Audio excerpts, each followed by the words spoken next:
Hello YouTubes, what is up? Welcome back to another video. It is your boy Strem, and we are here with another team builder for the IBA, the International Battle Association. This is week 3. We're taking on our boy RebelTrainer and the Bouffalant Sabres. Now, before we get into the team, let's talk about the season so far. So your boy is in second place. I don't know why we're in second place. We're technically tied for first. We are a 2-0 record with a +6 differential with 12 kills. Now, if we go over to the Pokemon leaderboard over here, we have Gengar in second place for Halifax with 6 kills, only 1 death, trailing only Necrozma of the Vancouver Corviknights with 7 kills, 0 deaths. We also have Lycanroc down here with 3 kills, 0 deaths, and a differential of 3. We're doing pretty well, guys. We're doing pretty well. Season's off to a great start. But as we know, you don't win a season at the beginning of it. You win it at the end. So let's just check out... let's check out the Bouffalant Sabres, man. This is the team we're going up against. They have GMAX Toxtricity, Conkeldurr, Alolan Ninetales, Araquanid, Dragalge, Dubwool, Wailord, Mamoswine, Dusclops, Roserade, and Cobalion. Now, great team. Bouffalant Sabres are 1-1.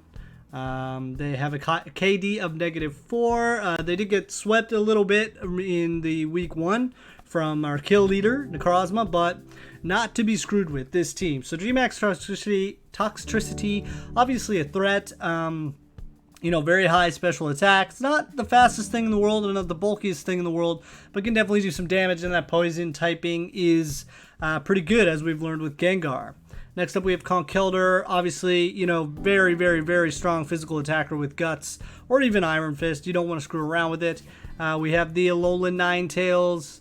You know, sets up Aurora Veil and all that. Araquanid, very bulky water. Dragalge, you know, the Poison Dragon typing. Very, very, very strong special attacker as well, but slow. Dubwool, I don't want to deal with Dubwool at all. So this is the team. Obviously, Cobalion, a big threat too, and Scarf Mamoswine actually really, really, really messes with our team. So we don't want to take this week lightly at all. I feel like we are not as great of an advantage. With Rebel's team, though, there's a very clear Psychic type vulnerability in terms of Toxtricity is a poison type. He's weak to Psychic. Conkeldurr is fighting type. He's weak to Psychic. Dragalge is a poison type, weak to Psychic. Dusclops, weak to Psychic. Roserade is a poison type, weak to Psychic. And Cobalion is a fighting type, also weak to Psychic. So lots of fighting and poison types here.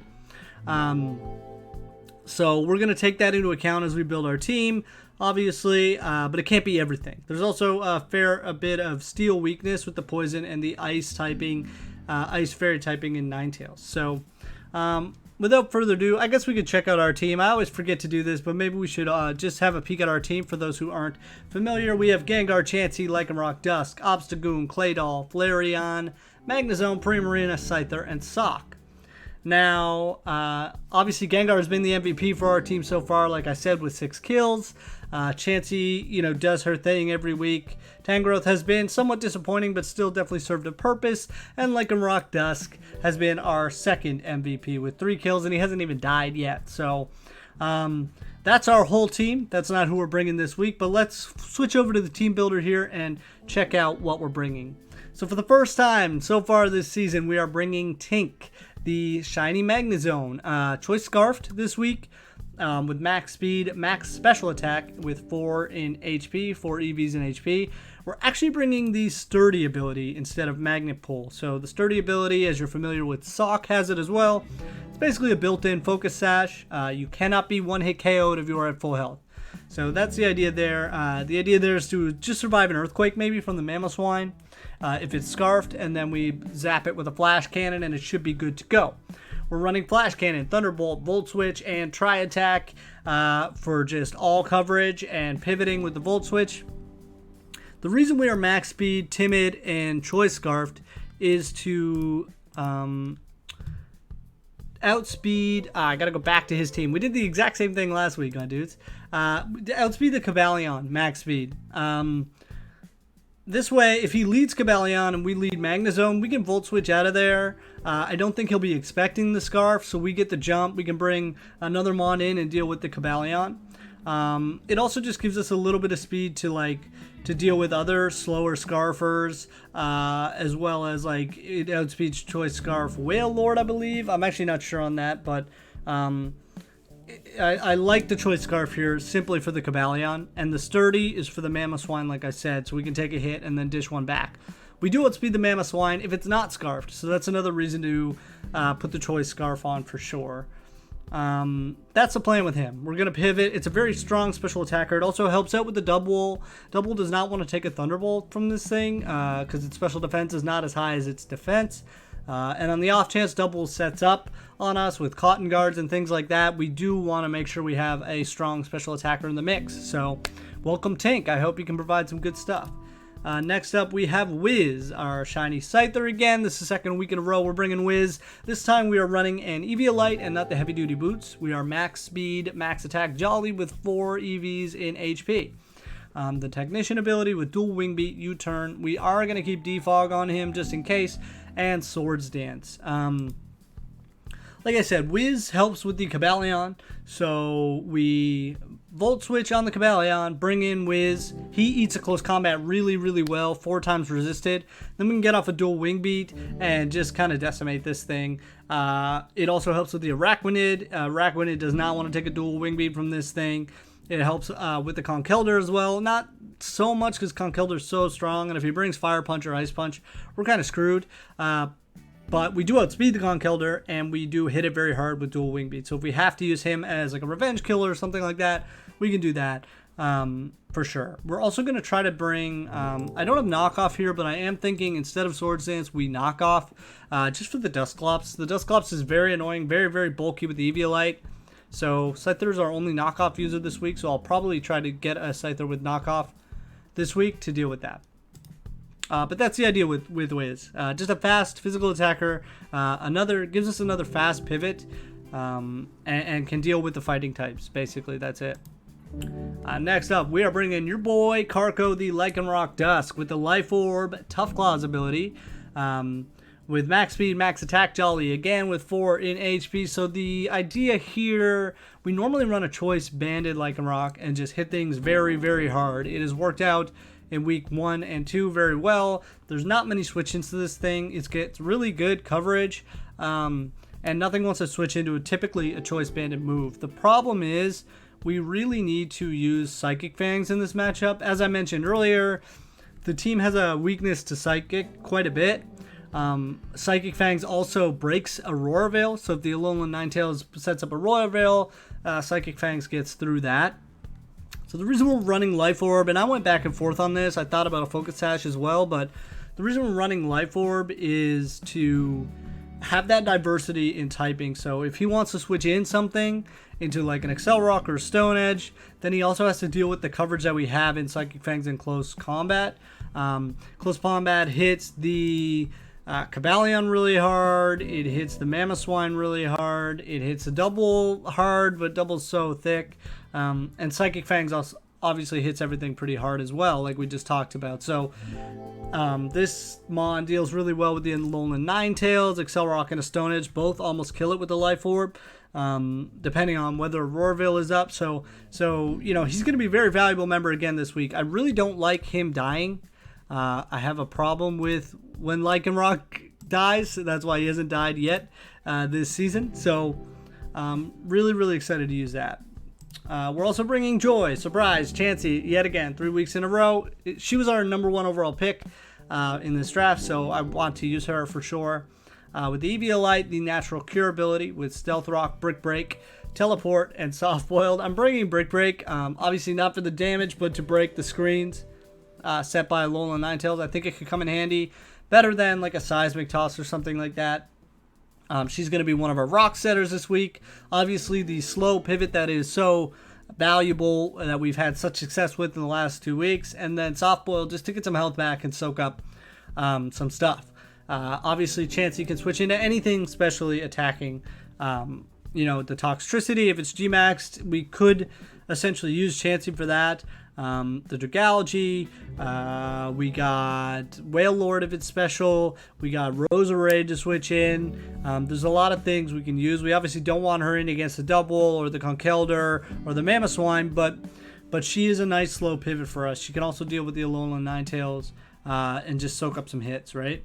So that's what she's there for, just soaking up the sun, baby, soaking up everything. I love it. Oh, yeah, and max defense, max special defense with 4 in HP, and bold. That's what we typically run. It is what it is. Next up, first time so far this season, we are bringing Bingo, the shiny Claydol, with the leftovers and the levitate ability with max defense, max HP, bold nature, and 4 in special defense. With Psychic, Scorching Sands, Rapid Spin to get away some of those hazards, and Stealth Rock to set our own. We have 2 Stealth Rock users this week. I just figured why not. This thing deals with Toxtricity super well. So obviously, Toxtricity is electric poison typing. Claydol is ground psychic, which literally both counter his types. We could switch this thing into Toxtricity, no big deal while it's G-Maxed, I feel like, and get some really nice Scorching Sands or Psychics off on it. The other thing is it deals with the Cobalion pretty well, and the Conkeldurr if he's not running knockoff. So I feel like Claydol will primarily be used as our Toxtricity answer, but you never know. We could switch him into some other things. I might need him on the Cobalion as well, depending on, you know, what type of Cobalion he's running. I think Claydol is going to be really nice this week. Scorching Sands has a chance to burn. It's basically like a ground type Scald, so that'll be very interesting. Again, ground and psychic, his team doesn't really like that much. Scorching Sands hits Cobalion really hard, and Psychic hits a ton of things. I don't want to keep going over it, but you know how it is. So I'm excited. I'm excited for Bingo. We'll see. I've never really used a Claydol. He obviously wasn't a part of our first 2 victories, but we're showing some diversity here, and I'm trying to bring things that maybe people won't expect. So like no Tangrowth this week, no Sock this week, like previous weeks. And last but not least, we are bringing IMAC. Oh, I don't have the nickname in here. Let me put it in. Your boy IMAC, our MVP, the Gigantamax Gengar, with the Focus Sash. Still some diversity. We're not doing all diversity. We got to stick to our guns a little bit. Curse Body with Shadow Ball, Sludge Wave, Focus Blast, and this time Psychic instead of the Thunderbolt. Max Mindstorm will go ham on these guys, man. I know that Toxtricity doesn't want to switch into it. Conkeldurr doesn't want to switch into it. If Ninetales switches into it, we just Max Ooze her and then it's done. I know that Dragalge doesn't want to switch into a Max Mindstorm. Dusclops doesn't want to switch into a Max Ghost move. Roserade, no Max Mindstorm. Cobalion, no Max Mindstorm. And Dubwool, we have the Max Fighting move or just a regular Focus Blast on that thing. Dubwool cannot really hit Gengar that hard. And we can smack it and outspeed it with a Focus Blast. So Gengar going to be very important again this week. No way around it. I don't think he has the best answers for Gengar, just looking at his team. He could have Poltergeist on the Dusclops, but we handled the Dusclops back, so it's not really that big of an issue. Mamoswine, if it's Scarfed, outspeeds us and can hit us with an Earthquake, obviously, but that's what the Focus Sash is there for. Pray to God we don't lose that thing. And yeah, I just don't think he really wants to deal with Gengar. He could have knockoff Conkeldurr, but again, our Max Mindstorm deals with that really, really, really well. So there's not many things that want to deal with Gengar and his team. I needed water. I tried to make it through the whole thing without it, but basically that's the squad. One thing I will highlight as well is we outspeed Hitmonchans pretty well. His max speed mon is 109. Lycanroc and Gengar have 110 max speed, so we outspeed pretty well everything on his team where we need to. I don't think he really has a Trick Room setter other than Dusclops. Whoa, I don't know what happened there. So he might want to set Trick Room on us, I guess. I don't really know how well that works in singles. If he does it, kudos to him. That might throw us for a loop. But the big things we need to really worry about are Conkeldurr hitting us hard. Scarf to Mamoswine would be deadly. And then the Alolan Ninetales setting up the Veil. And not being able to break it would be really not good for us either. But like I said, I am feeling good going into this week. We should be feeling good at 2-0 and on top of the leaderboard. So, you know, it is what it is. I'll let you guys know. The battle goes up tomorrow, the day after you're watching this, 10 a.m. Eastern on Saturdays. Every single time is IBA day. Don't forget to like the video, leave some comments. Let me know if you think we got this 3-0 coming up. I love you guys very much. Peace.